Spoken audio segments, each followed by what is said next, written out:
Bonjour, bonjour, soyez les bienvenus, je reprends mon récit. Après cette épouvantable histoire d'espionnage industriel et le désespoir de notre pauvre Iris manipulée par son faux fiancé belge, nous reprîmes qu'à un cas le cours de notre vie au petit plaisir. Heureusement, très vite de bonnes nouvelles arrivèrent, avec le succès incroyable de notre nouvelle automobile et les commandes qui se mirent à pleuvoir. Mes cousins repartirent en mars 29 pour New York afin de retrouver leur famille et également d'utiliser à leur tour cette nouvelle technologie pour les voitures qu'ils construisaient. Ils prévoyaient une envolée spectaculaire de leurs ventes ainsi que du cours de leurs actions.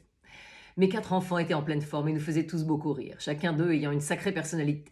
Flora, qui allait bientôt avoir 10 ans, commençait à être une petite jeune fille, avec son propre univers très poétique et créatif. Elle était restée fidèle à la passion qu'elle avait éprouvée pour les fleurs et les senteurs quelques années auparavant à Grasse.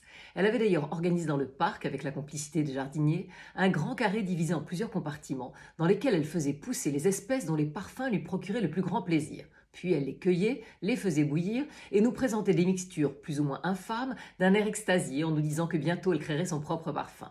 Rocky, lui, à 4 ans révolus, continuait de nous surprendre par sa maturité et la perception très originale de la vie. Il avait découvert le bridge un jour qu'Epiphanie recevait des amis à elle pour une partie et il s'en était totalement entiché, à tel point qu'il était devenu excellent et qu'on pouvait, en entrant dans le salon les jours de pluie, voir à une table 3 adultes extrêmement concentrés face à un petit garçon extrêmement détendu qui gagnait systématiquement. Jeffrey lui apprit ensuite les échecs et là encore, son cerveau hors norme fit des étincelles. Ma jolie Saskia, à 2 ans et demi, passait sa journée en déguisement de fée ou de princesse, parlant toute seule à voix haute ou chantant comme un rossignol, si bien que je décidai un jour de l'emmener voir un petit opéra de jeunesse de Mozart, Bastien et Bastienne. Je m'étais installée au bord du couloir pour pouvoir sortir si elle s'ennuyait, mais elle n'en perdit pas une miette et je pris l'habitude à partir de ce moment-là de l'emmener régulièrement voir des concerts, des ballets et des opéras, ce qui semblait la transporter au paradis. Et enfin Tao, mon petit dernier de 15 mois, continuait sur sa lancée de bienheureux Bouddha, regardant le monde d'un œil bienveillant, comme s'il était sur Terre plus en observateur qu'en acteur. Il se dégageait de lui une sérénité des plus impressionnantes, et il avait le don de calmer immédiatement une assemblée en cas d'énervement intempestif. Bref, mes enfants faisaient ma joie et celle de ma famille. L'été arriva très vite et Épiphanie nous annonça que cette année, elle avait envie de tous nous emmener à Biarritz, autre haut lieu de villégiature à l'instar de Deauville et de la Côte d'Azur. En effet, depuis que l'impératrice Eugénie était tombée amoureuse de cet ancien petit village de pêcheurs au bord de l'océan Atlantique en 1854, toutes les têtes couronnées et les gens en vue avaient suivi. Les villas les plus incroyables étaient sorties de terre, les hôtels chics s'étaient multipliés, les boutiques étaient toutes élégantes et les élégantes faisaient toutes les boutiques. Même les vagues gigantesques et dangereuses n'effrayaient pas les baigneurs et baigneuses, dont les costumes de bain dévoilaient à présent toutes les formes. Les dites formes étant d'ailleurs revues à la baisse puisque la mode était au corps longiligne et sculpté pour les femmes et athlétique et vigoureux pour les hommes. Un autre phénomène avait également fait son apparition depuis peu de temps, le bronzage. Et de la même manière que pendant des siècles, le summum de la beauté avait été une peau blanche laiteuse et des corps cachés sous des superpositions de vêtements, la mode en cette année 29 était au corps en liberté.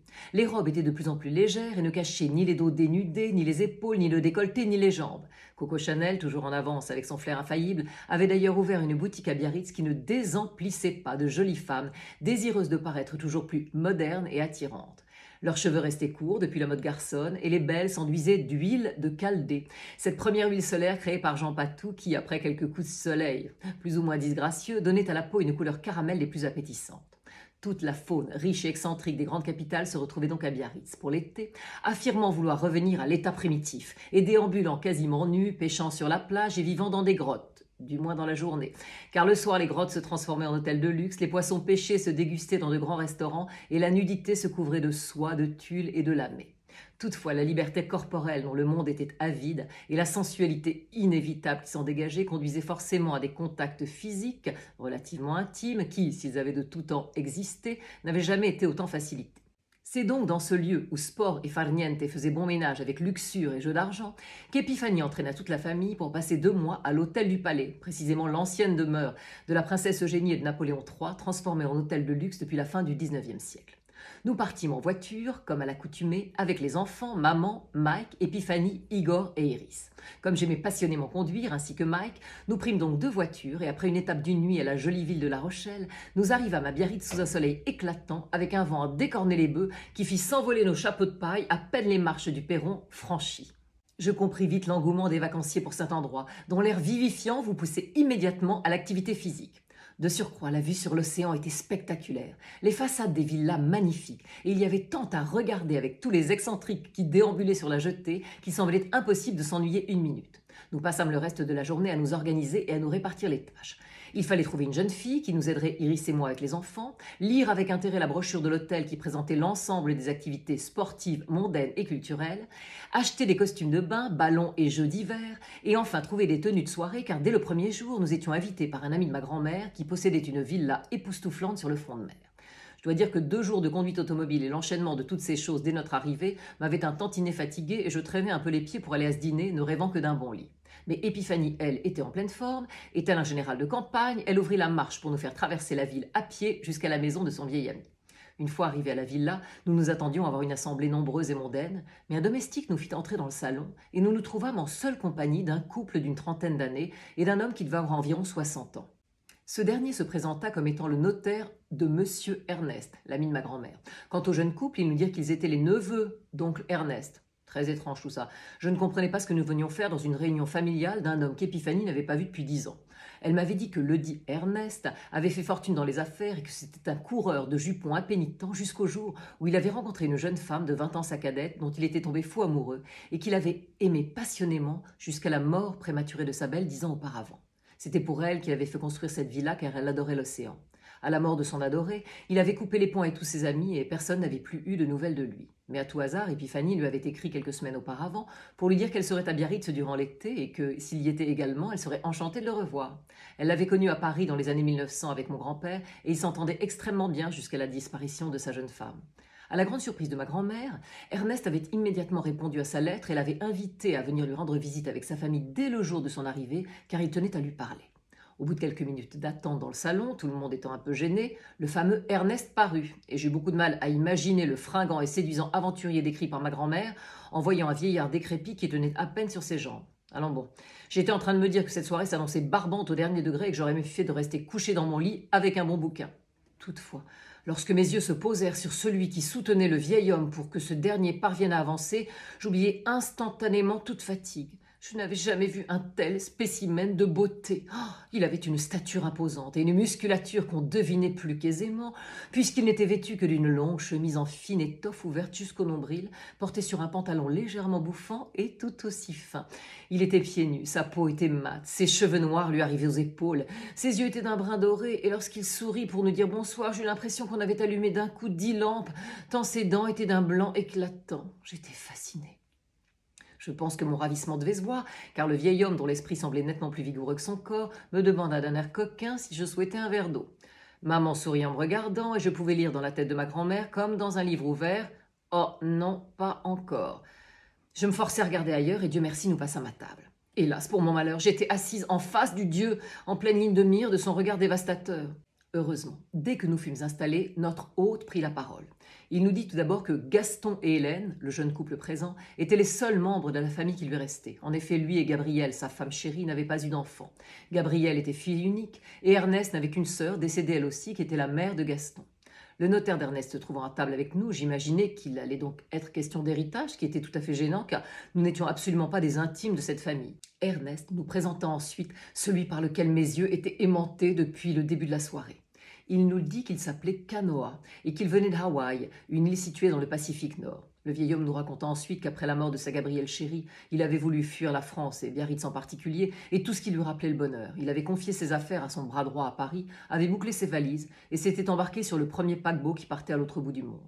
Il avait voyagé ainsi de pays en pays pendant 6 ans, vivant dans un brouillard, insensible aux merveilles qu'il voyait et appelant la mort de toutes ses forces pour rejoindre celle qu'il aimait dans la tombe. Mais la mort n'obéissant ni pour venir, ni pour s'éloigner, c'est en pleine forme qu'il arriva un jour à Hawaï, petite île du Pacifique.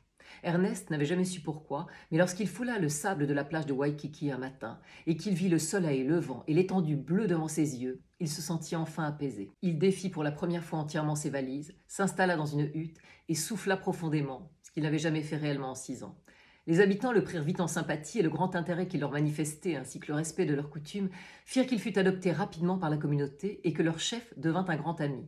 Le beau Kanoa étant précisément le fils de ce chef. Ernest lui avait appris notre langue et 1000 choses sur notre civilisation. Et en échange, Kanoa et son père enseignaient à Ernest les traditions et les croyances du peuple hawaïen. Il lui avait même appris à chevaucher les vagues sur une planche en bois appelée paparé nalu, que nous appellerions plus tard le surf. Lorsqu'Ernest avait quitté la France pour son voyage au bout du monde, il avait emporté avec lui des pièces d'or, car il savait que ce métal précieux servait de monnaie d'échange n'importe où sur Terre. Une fois installé à Hawaï, il avait donc acheté un grand terrain en bordure de l'océan et avait fait construire une hutte confortable, car il avait décidé de passer le reste de sa vie dans ce paradis. Kanoa prit ensuite la parole d'une voix grave et veloutée, ce qui ne fit qu'aggraver mon cas. Il nous raconta à son tour sa rencontre avec Ernest et nous dit que ce dernier lui avait sauvé la vie. Lorsqu'un jour il avait voulu prendre une vague particulièrement difficile avec sa planche et que cette dernière l'avait assommé lorsqu'il était tombé à l'eau. Ernest, qui ramassait du bois sur la plage, s'était précipité et avait réussi à le traîner hors de l'eau. Leur amitié depuis ce jour était à la vie, à la mort. C'est pourquoi alors qu'Ernest avait commencé à se sentir très mal en maigrissant d'une manière alarmante 6 mois auparavant, Kanoa ne l'avait plus quitté. Les femmes de l'île, tout un peu sorcières, dirent à Ernest qu'aucun de leurs remèdes ne pourrait le soigner car son heure était venue. Ernest le sentait d'ailleurs. Il avait donc décidé de rentrer en France au plus vite pour mettre ses affaires en ordre. Kanoa lui avait dit qu'il l'accompagnerait et qu'il resterait avec lui jusqu'au bout car c'était son ami et qu'il avait besoin de lui. Après un voyage très éprouvant pour Ernest, qui était déjà très malade, les deux hommes étaient arrivés à Paris pour s'apercevoir que l'ancien bras droit d'Ernest l'avait totalement dépouillé. Il ne restait à ce dernier qu'une petite pension de guerre ainsi que la maison de Biarritz. Ernest et Kanoa étaient donc venus s'installer dans la villa au bord de mer, où nous étions ce soir-là en leur compagnie. Le vieil homme semblait épuisé et il nous demanda encore un moment avant de se retirer. Il nous expliqua qu'il avait souhaité que nous fussions les témoins de son testament, par lequel il léguait 7 maisons à ses neveux Gaston et Hélène, bien entendu. Toutefois, il souhaitait que le terrain situé à Hawaï et que la grande hutte qu'il y avait fait construire reviennent à Kanoa de manière indiscutable aux yeux de la loi française, en plus des souhaits qu'il avait formulés en ce sens à Hawaï et qui seraient respectés par les membres du clan. Le notaire entreprit la rédaction du testament d'Ernest, ce qui fut un moment très étrange, comme toutes les fois où un être encore en vie prend des dispositions pour le moment où il ne le sera plus. Une fois que nous eûmes tous signé et que le document fut cacheté et rangé dans la mallette du notaire, Ernest nous sourit, nous remercia tous et nous dit qu'il était en paix. Puis il demanda à Kanoa de le remonter dans sa chambre. Nous nous séparâmes donc après cette étrange soirée, n'osant pas nous dire « à une prochaine fois », car nous sentions tous que cette prochaine fois serait certainement pour les funérailles d'Ernest. Nous rentrâmes silencieusement à pied à l'hôtel, maman accrochée au bras de Mike, Épiphanie à celui d'Igor, et moi accroché à mes souvenirs de Max, d'Archie et des hommes qui avaient traversé ma vie. J'avais 29 ans, 4 enfants, et je me demandais bien quel serait mon avenir. Je dormis assez mal cette nuit-là, faisant de drôles de rêves, d'îles lointaines et de chevaliers nus et bronzés glissant sur les flots. À l'aube, j'étais déjà réveillée, et j'eus envie d'aller voir le soleil qui se levait sur la grande plage, avant que les enfants ne se lèvent vers 8 heures. J'enfilai donc un maillot de bain, un peignoir, puis me glissai hors de ma chambre d'hôtel, dans les couloirs déserts, et descendis vers la plage. En arrivant sur le sable, je fus happée par la beauté et surtout la force qui se dégageait de l'océan. Cette immensité m'angoissait et m'hypnotisait à la fois. Je regardais les vagues qui enflaient et venaient se briser, lorsque soudain, je vis une silhouette glisser sur la crête d'une des vagues. Elle apparaissait et disparaissait, semblant danser sur les flots ou s'engloutir d'un coup pour mieux réapparaître ensuite. Ce ballet magique me ravissait au plus haut point, et je n'avais qu'une envie, aller rejoindre le danseur des flots. Je savais que les vagues de cette plage avaient la réputation d'être dangereuses, mais puisque quelqu'un flottait sur l'eau là-bas, ce n'était peut-être pas si terrible que ça. Je laissai donc tomber mon peignoir. Je me mis à courir dans l'eau comme si j'avais 5 ans, en poussant des petits cris ridicules. L'eau était froide, mais les vagues la remuaient tant que je ne sentais qu'une énergie revigorante fantastique. Et je sautais, et me laissais emporter, et je sautais de nouveau, et nageais, et plongeais dans les vagues, me prenant pour la petite sirène d'Anderson. J'étais ivre de plaisir et totalement inconsciente du fait que j'avais de moins en moins pied, et que je dérivais vers le large, et que les vagues étaient de plus en plus grosses. Soudain, après avoir bu la tasse une fois de trop, et m'être fait emporter sans plus rien contrôler, mon excitation fit place à de la panique. Je me mis à hurler, enfin dès que l'eau ne m'emplissait plus la bouche, à faire de grands signes dès que je n'étais pas sous la vague, et surtout à faire mes prières en voyant la plage à des années-lumière de distance. Au bout d'un moment, je sentis mes forces m'abandonner, et malgré ma bonne constitution et mon entraînement régulier dans le lac du Petit Plaisir, je sentis que j'allais me laisser glisser, et qu'après tout, ça ne serait qu'un mauvais moment à passer. À l'instant où ma conscience se lâchait, je sentis vaguement qu'on me hissait avec difficulté sur quelque chose, et qu'on me poussait, mais je crois bien que je sombrais sans savoir exactement ce qui m'arrivait.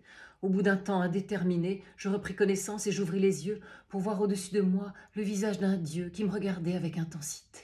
« Oui, Archie. Non, Archie, pas ce mot-là. Mais ce sont mes mémoires, j'étais jeune, que voulez... Non, pas ce mot-là non plus. Bon, je vais faire profil bas et je vous dis à très vite pour la suite de mes aventures. »